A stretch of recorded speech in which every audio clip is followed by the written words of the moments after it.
I'm an heir of God and a joint heir with Christ.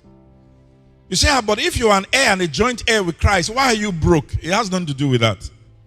Right? So when you say, oh, I'm broke, I don't have monies anymore to do, what's it called? There's a solution.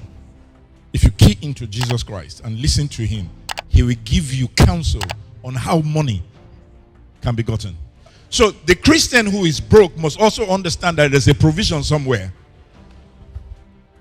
And that all that is required is for you to key into God, listen to him, and he will show you where the provision is.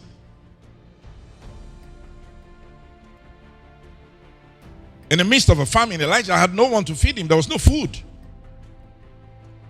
And God told him, I have prepared one widow, somebody to, not to give you food to eat today. It says to sustain you. You know what sustenance is? For several years, until the drought passes.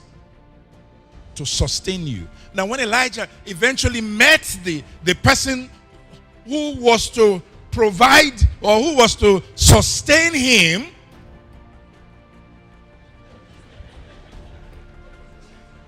the person was even in a worse state than himself. My dear, why is it's the last meal we have? Wow, just, after we eat, myself and my son, we eat and die. Don't tell me God does not have a sense of humor. And he said, yeah, go and cook the food and bring my own first. Can you imagine that? Selfish man of God. If it's your pastor that tells you that today, you will say, look at them. Greedy people. They just want to eat our money. Whereas they're opening a door for your promotion. Which is what happened there. Well, that's if God leads. So let's not get that wrong. At the end of the day, who had more?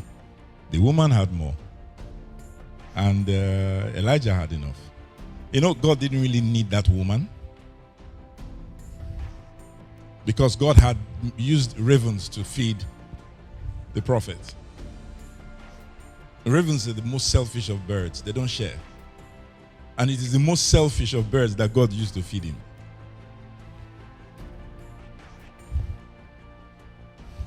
In order to bless the widow, God made her give.